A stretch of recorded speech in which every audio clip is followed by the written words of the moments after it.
പറയാൻ പോകുന്നത് ദാമുവിൻ്റെയും കുരങ്ങൻ്റെയും കഥയാണ്. ഒരു ഗ്രാമത്തിൽ ദാമു എന്ന് പറയുന്ന ഒരാളുണ്ടായിരുന്നു. അയാൾക്ക് വലിയ ഒരു തെങ്ങും പറമ്പും ഉണ്ടായിരുന്നു. അവിടെ നിന്ന് കിട്ടുന്ന തേങ്ങകൾ വിറ്റിട്ടാണ് ദാമു ജീവിച്ചു പോന്നിരുന്നത്. ഒരു ദിവസം അയാൾ പതിവ് പോലെ തെങ്ങും പറമ്പിലെത്തി. തെങ്ങേറ്റക്കാരൻ വരുന്നത് നോക്കി കാത്തിരുന്നു. അന്നേ ദിവസം തെങ്ങേറ്റക്കാരനോട് തേങ്ങയിടാൻ ദാമു നേരത്തെ പറഞ്ഞ് ഏൽപ്പിച്ചിരുന്നു. എന്നാൽ തെങ്ങേറ്റക്കാരനാണെങ്കിലോ വന്നതേയില്ല. ദാമു കുറേ നേരം തെങ്ങേറ്റക്കാരനെയും നോക്കിയിരുന്നു. കുറേ സമയം കഴിഞ്ഞ് നേരം വൈകിയാണ് തെങ്ങേറ്റക്കാരൻ അങ്ങോട്ടേക്ക് എത്തിയത്. ഇത് കണ്ട ദാമുവിനാണെങ്കിൽ ദേഷ്യം വന്നു. ദാമു തെങ്ങേറ്റക്കാരനോട് ചോദിച്ചു, എന്താണ് നീ ഇത്ര സമയം വൈകി വന്നത്?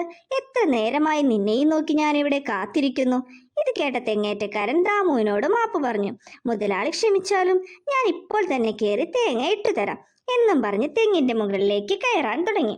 അയാൾ ഓരോ തെങ്ങിലും കയറി തേങ്ങകൾ ഇട്ടുകൊണ്ടേയിരുന്നു. അങ്ങനെ എല്ലാ തെങ്ങിലും കയറി തെങ്ങേറ്റക്കാരൻ ഒരുവിധമുള്ള തേങ്ങകളെല്ലാം ഇട്ടു തീർത്തു. എന്നാൽ തേങ്ങ ഇട്ട് കഴിഞ്ഞതും ആ തേങ്ങകൾ കണ്ട് ദാമുവിന് വിഷമം സഹിക്കാനായില്ല. ദാമു തെങ്ങേറ്റക്കാരനോട് ചോദിച്ചു, തെങ്ങേറ്റക്കാരാ, എന്താ ഇത്ര കുറവ് തേങ്ങകൾ? ഈ തെങ്ങിലെല്ലാം ഒരുപാട് തേങ്ങകൾ ഉണ്ടായിരുന്നതാണല്ലോ.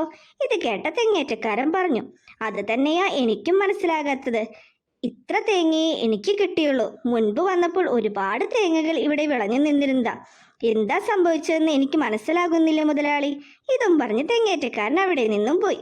ദാമു ആണേൽ തേങ്ങകൾ എങ്ങനെ പോയെന്നറിയാതെ വിഷമിച്ചു അതും ആലോചിച്ച് നടക്കാൻ തുടങ്ങി. അതേസമയം ദാമു പോയതും അവിടേക്ക് ഒരു കുരങ്ങൻ ഒളിച്ചു വന്നു. ശേഷം കുരങ്ങൻ ഓരോ തെങ്ങിലും കയറി തേങ്ങയിടാൻ തുടങ്ങി. ശരിക്കും ആ തെങ്ങുകളിലെ തേങ്ങകളെല്ലാം പോകാൻ കാരണം കുരങ്ങനായിരുന്നു.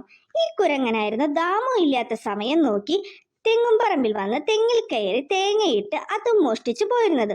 എല്ലാ തെങ്ങിലും ഈ കുരങ്ങൻ കയറി എല്ലാ തേങ്ങകളും മോഷ്ടിക്കുമായിരുന്നു. ഒരു തെങ്ങിൽ നിന്നും മറ്റൊരു തെങ്ങിലേക്ക് കുരങ്ങൻ ചാടിക്കയറുമായിരുന്നു.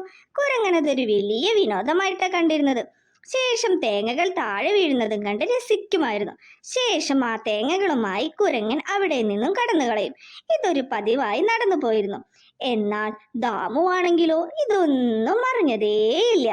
എന്നാൽ ഇത്തവണ ഈ കുരങ്ങൻ വന്ന് തെങ്ങിൽ നിന്നും തേങ്ങയും ഇട്ടു പോകുന്നത് ദാമു കണ്ടു.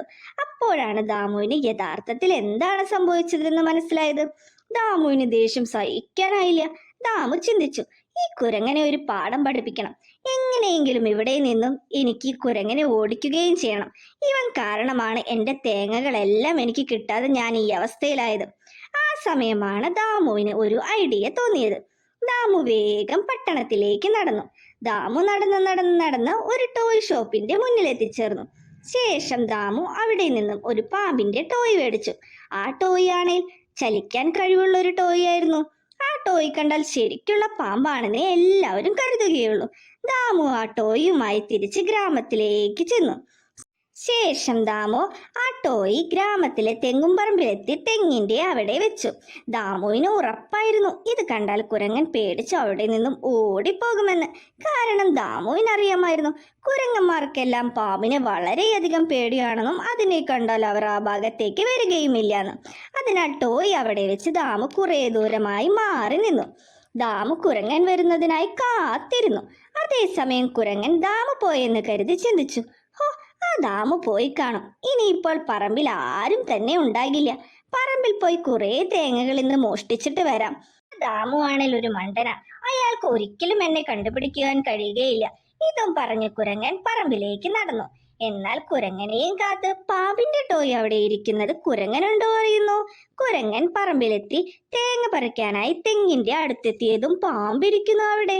പാമ്പിന്റെ ടോയ് കണ്ട കുരങ്ങനാണെങ്കിലോ അത് യഥാർത്ഥ പാമ്പാണെന്ന് കരുതി കുരങ്ങൻ നിലവിളിച്ച് എന്നെ രക്ഷിക്കണേ എന്നും പറഞ്ഞ് ജീവനും കൊണ്ട് അവിടെ നിന്നും ഓടിപ്പോയി. കുരങ്ങിന്റെ ശല്യം അവസാനിച്ച ദാമു ആണെങ്കിലോ സന്തോഷത്തോടെ തേങ്ങയെല്ലാം വിറ്റ് ജീവിച്ചു പോന്നു. ഈ കഥ കൂട്ടുകാർക്ക് എല്ലാവർക്കും ഇഷ്ടമായോ? ഈ കഥയിൽ നിന്നും കൂട്ടുകാർക്ക് എന്താണ് മനസ്സിലായത്? അന്യന്റെ മുതൽ ഒരിക്കലും ആഗ്രഹിക്കാൻ പാടില്ല. അത് ആഗ്രഹിക്കുന്നത് തെറ്റാണ്. ഈ കഥ കൂട്ടുകാർക്ക് എല്ലാവർക്കും ഇഷ്ടമായെങ്കിൽ തീർച്ചയായും ലൈക്ക് ചെയ്യുക, ഷെയർ ചെയ്യുക, സബ്സ്ക്രൈബ് ചെയ്യുക.